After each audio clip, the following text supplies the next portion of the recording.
Hello मेरे प्यारे दोस्तों, आप सभी को एक बार पुनः स्वागत है हमारे और आपके इस प्यारे से YouTube channel SLD educational academy पर।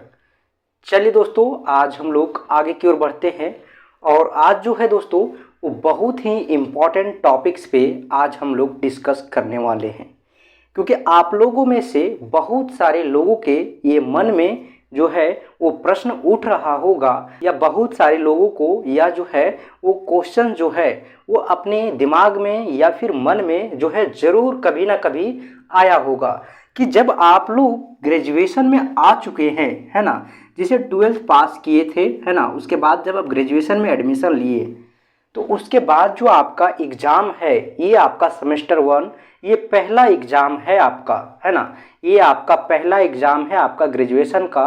और आपको इस चीज़ का जो है वो बहुत ज़रूरी है जानना, है ना, कि आपका जो एग्ज़ाम हुआ है उस एग्ज़ाम का जो है वो कॉपी जो चेक होता है ना, कॉपी जो चेक होता है वो किस तरह से चेक होता है। साथ ही साथ आपको एक चीज़ और ध्यान रखना है कि आपको जो है वो पेपर किस तरह से लिखना है ना। बहुत सारे लोगों को इस चीज़ के बारे में पता नहीं है। आपको मैं बता दूं दोस्तों कि जो आपका कुछ एग्ज़ाम हो चुका है ना, कुछ एग्ज़ाम जो है वो हो चुका है और कुछ जो है आपका बचा हुआ है जो अभी स्थगित है।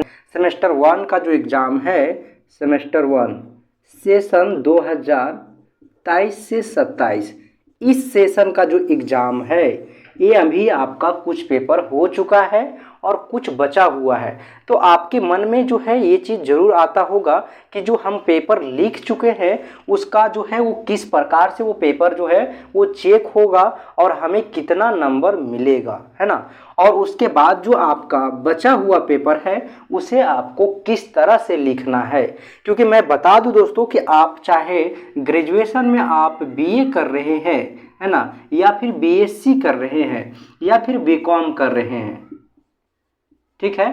देखिए अभी आपका 4 ईयर अंडर ग्रेजुएट प्रोग्राम है और इस प्रोग्राम के तहत आपको मैं बता दूं कि जो आपका बीए कर रहे हैं उन लोगों को भी जो है वो बीएससी का स्ट्रीम पढ़ना पड़ रहा है। जो बीएससी कर रहे हैं उन लोगों को भी जो है वो बीए का स्ट्रीम पढ़ना पड़ रहा है। आप लोग देखिए होंगे कि आपका जो एमडीसी पेपर है, आपका जो एसएससी पेपर है, ये सभी पेपर में आपका ज्योग्राफी, हिस्ट्री, पॉलिटी ये सभी मेंशन है और आपको कोई ना कोई पेपर 3 सेमेस्टर के अंतर्गत में से आपको कोई एक सेमेस्टर में पढ़ना ही रहता है। तो ये चीज़ देखते हुए दोस्तों अगर आप लोग को अगर बोला जाए तो आप चाहे कोई भी स्ट्रीम से ग्रेजुएशन कर रहे हैं, आपको ये चीज़ ध्यान रखना बहुत ज़रूरी है कि आप जो है वो कॉपी को किस तरह से लिख रहे हैं, है ना। क्योंकि एक चीज़ आपको बता दें कि जो आपका साइंस स्ट्रीम है ना, इसमें आपका देखिए थोड़ा बहुत जो है इसमें आपका जैसे मैथ है तो मैथ में एक कैलकुलेशन होता है जिसमें एक प्रॉपर तरीके से सारा स्टेप टू स्टेप होता चला जाता है। लेकिन आपका जो बीए है इसमें आपको कॉपी को बहुत ही अच्छे तरीके से और एक हायर लेवल के एजुकेशन के तरह, एक हायर लेवल के एजुकेशन के तरह जो है वो आपको कॉपी को रिप्रेजेंट करना पड़ता है, तब जाके आपको सही नंबर मिल पाता है और एक्यूरेट नंबर मिल पाता है जो आप कॉपी को लिखे हैं। और उतना नंबर आपको उठा लेना आपके लिए बहुत ही जो है एक डिफ़िकल्ट है। तो आज जो है दोस्तों, आज हम लोग जो है इस वीडियो में डिस्कस करेंगे कि आपको जो है वो आगे जो पेपर आपका बचा हुआ है उस पेपर को आपको किस तरह से लिखना है। उसके बाद दूसरा चीज़ पे हम लोग जो आपका दूसरा जो टॉपिक होगा, पहला टॉपिक आपका क्या होगा कि आपको कॉपी को किस प्रकार से लिखना है। दूसरा हम बताएंगे कि आपको जो है वो कॉपी आपका जो पेपर हो चुका है और जो आगे होगा वो सभी कॉपी जो है वो किस तरह से चेक होता है ना, ये चीज़ भी आपको बताएंगे। और आपको जो है आप किस तरह से एग्ज़ाम लिखे हैं इस चीज़ के बारे में आप लोग कमेंट सेक्शन में हमें बताइए, है ना।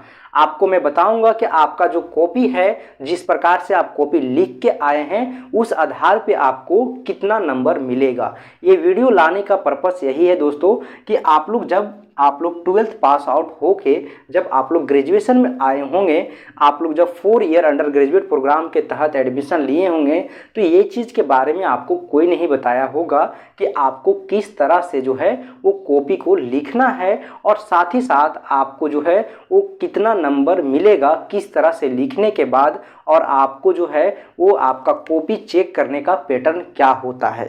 तो आप लोग कंटिन्यू हमारे साथ बने रहे दोस्तों, और अगर चैनल पे नए हैं तो एक बार चैनल को सब्सक्राइब कर लीजिएगा, ताकि जो है आपको आगे का जो क्लास है उसके साथ साथ आपका जो महत्वपूर्ण आपका जो भी नोटिस है उस सभी का नोटिफिकेशन सबसे पहले आपके तक पहुंच सके, है ना।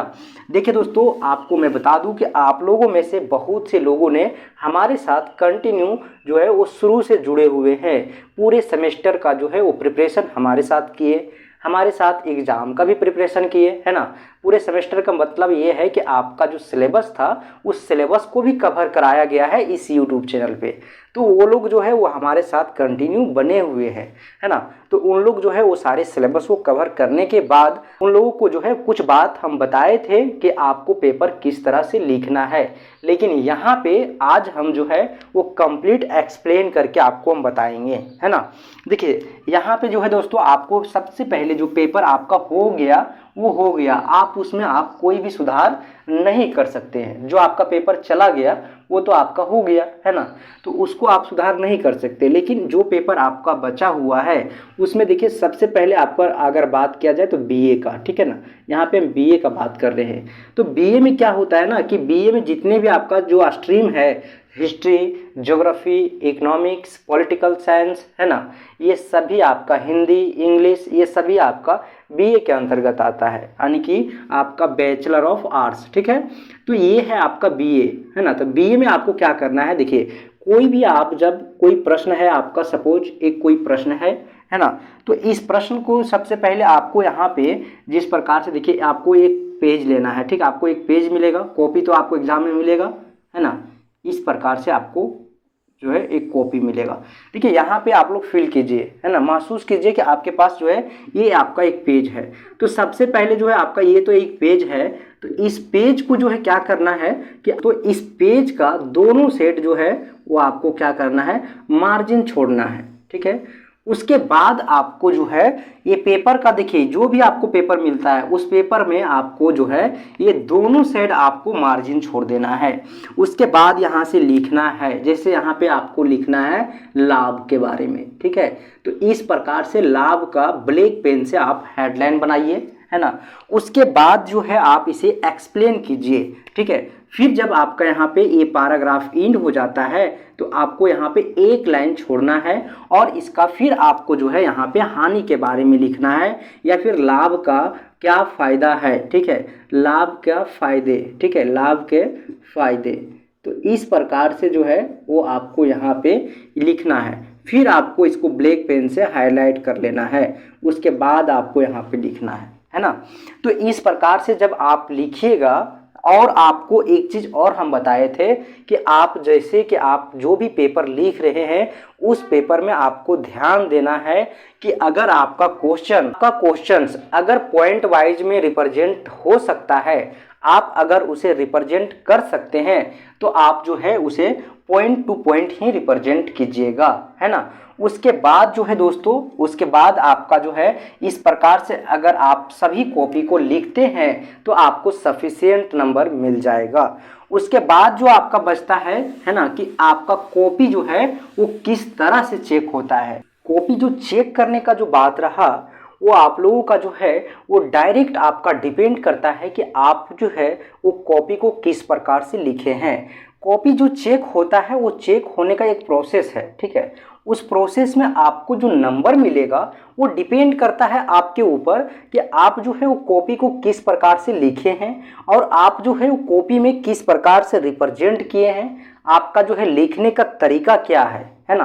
क्योंकि बता दें दोस्तों कि इतने ज़्यादा इसका क्वेश्चंस का जो आंसर होता है वो इतने ज़्यादा लंबा होता है कि कॉपी जो चेक करता है जो टीचर, उसे भी पता होता है कि जो है वो अपने शब्दों में जो है वो सभी स्टूडेंट जो है वो अपने तरीके से जो है वो सभी प्रश्न का उत्तर करते हैं, है ना।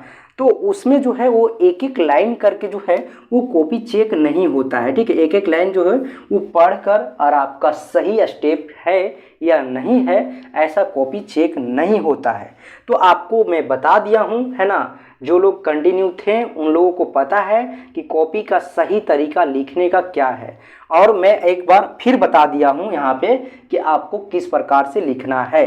कॉपी को कभी भी भरने की कोशिश मत कीजिएगा कि जो है वो हम ज़्यादा भर देंगे तो ज़्यादा नंबर मिलेगा। ये थ्योरी और ये कॉन्सेप्ट ही आपका गलत है। कॉपी भरने के वजह से आपको कई नुकसान हो सकता है। जैसे पहला नुकसान आपको मैं बता दूं कि जो आप अगर कॉपी सिर्फ भरने के, अगर जैसे आपके पास ये पेज है, ठीक है, देखिए यहाँ पे ये पेज है, आप इसमें मार्जिन नहीं छोड़िएगा, है ना। इसमें आप किसी प्रकार से कोई मार्जिन नहीं छोड़ रहे हैं तो आपको जो है यहाँ पे डायरेक्ट जो है आप यहाँ से लिखना शुरू कीजिएगा, ठीक है। जैसे मान लीजिए हम यहाँ पे एक एग्जांपल दिए थे आपको कि लाभ के बारे में लिख रहे हैं, तो आपको जो है इस प्रकार से हाईलाइट करना है। आप मार्जिन नहीं दिए तो आप जो है यहाँ से लिखे, यहाँ पे गए, लिखते गए, ठीक है, इस प्रकार से लिख दिए। तो आप तो यहाँ पे लिख दिए, आपका लिखने का भी तरीका सही है, लेकिन जो मार्जिन देने के बाद जो लिखा जाता है इसमें थोड़ा सा कॉपी का जो खूबसूरती होता है वो बढ़ जाता है, ठीक है। उसके बाद जो आपको नंबर मिलता है, उसके बाद जो भी आपका टीचर कॉपी चेक करेगा वो आपको फुल में फुल नंबर देगा, यानी कि जितने नंबर का प्रश्न है उतना नंबर आपको मिल जाएगा। ये चीज़ है आपका मार्जिन का। उसके बाद मार्जिन के साथ साथ अगर आप जो है वो अगर उसमें अगर पॉइंट टू पॉइंट रिप्रेजेंट किए हैं, आप कोई भी प्रश्न आपका अगर पॉइंट में लिखा रहा है और उसे आप पॉइंट में लिखे हैं तो उसके बाद और भी आपको अच्छा से नंबर दे सकता है। उसमें फिर कटने का चांस कम हो जाता है। जो है दोस्तों, जो टीचर है वो चेक करेगा और चेक करते टाइम वो देखेगा कि इतने अच्छे तरीके से आप यहाँ पर रिप्रेजेंट किए हैं, साथ ही आप पॉइंट में लिखे हैं, है ना, पॉइंट नंबर 1 2 3 इस तरह से करके आप लिखे हैं, तो आपको जो है वो तुरंत जो है आपका कॉपी भी चेक हो जाएगा और आपको जो है वो नंबर भी अच्छा मिल जाएगा। तो जो कॉपी चेक करने का जो एक प्रोसेस है, ठीक है, उस प्रोसेस में सारा डिपेंड करता है आपका कॉपी का रिप्रेजेंट करने का तरीका। तो आप सही से रिप्रेजेंट कीजिए, है ना। कॉपी को कभी भी, कोई भी आपका पेपर हो, कोई भी सब्जेक्ट का, आप कॉपी को भरने का कोशिश मत कीजिए। जैसे आपका हिस्ट्री, ज्योग्राफी, इकोनॉमिक्स का हम पर्सनली बात कर रहे हैं, ऐसा अगर बात किया जाए, अगर साइंस बैकग्राउंड का, जैसे आपका मैथ है, तो उसमें कोई तो है ही नहीं उपाय कि आप कम लिखिएगा, है ना। क्योंकि आपका एक क्वेश्चन है, उस क्वेश्चन का सॉल्यूशन दीजिएगा तभी जो है आपका सही उत्तर आएगा, है ना। तो आपको हर एक स्टेप को फॉलो करना पड़ेगा। फिजिक्स केमिस्ट्री है तो उसमें भी आपका कोई थ्योरम है, कोई आपका डिफिनेशन है, तो आपको उसके बारे में लिखना ही पड़ेगा। लेकिन कुछ जैसे ऐसी चीज़ है, जैसे आपका हिस्ट्री है, ज्योग्राफी है, इन सभी पेपर में से जो भी आपका जो आर्ट्स बैकग्राउंड से है ना, उसमें ज़्यादा, इसमें जो है ज़्यादा करके आपको इस चीज़ का ध्यान रखना है कि जब हम कॉपी लिख रहे हैं तो दोनों सेट सबसे पहले मार्जिन छोड़ें, उसके बाद मार्जिन छोड़ने के बाद जो है वो हाईलाइट करें, हाईलाइट करके पॉइंट से रिप्रेजेंट करें। उसके बाद जो है दोस्तों, उसके बाद जब आपका कॉपी चेक करने का जब प्रोसेस है, उस प्रोसेस में जब आपका कॉपी जाएगा तो जो है आपका कॉपी का सही नंबर आपको मिलेगा। उसके बाद अगर आप इसमें गलती करते हैं और आप जो है वो मार्जिन नहीं छोड़ते हैं, आप हाईलाइट नहीं करते हैं और आप ये दिमाग में रख लिए हैं कि सिर्फ कॉपी भर के आ जाएंगे तो हमें जो है वो नंबर सफिशिएंट मिल जाएगा, तो ऐसा सोचना ही गलत है। आप जितने ज़्यादा भर के आइएगा उतना ज़्यादा कम नंबर मिलने का भी चांस हो जाता है, क्योंकि आप जब मार्जिन नहीं छोड़ते हैं तो वहीं से समझ में आ जाता है, जो आपका कॉपी चेक करने वाला टीचर होता है उनको किस तरह से जो है वो लिखा होगा, है ना। आप जो है मार्जिन नहीं छोड़ रहे हैं, इतना माइनर पॉइंट है, आप देख सकते हैं कॉपी में मार्जिन नहीं छोड़े हैं और कॉपी को आप 2 से 3 पेज भर दिए हैं, तो आप कितना तेज स्टूडेंट होंगे इस चीज़ से पता चल जाता है, ठीक है। तो आप लोग मार्जिन के साथ साथ आप पॉइंट में भी नहीं लिखे हैं, पैराग्राफ में लिखे हैं, तो उसको भी पता है कि जो है हम लोग पढ़ेंगे यहाँ एक एक लाइन नहीं, पैराग्राफ में लिखा है, बीच में क्या ये जो है ऐड किया होगा इसका कोई पता नहीं है। तो इन सभी चीज़ों को देखते हुए जो है आपका कॉपी चेक कर, तो आपको जो है वो अगर अच्छा नंबर लाना है तो इन सभी स्टेप को फॉलो करना पड़ेगा, ठीक है।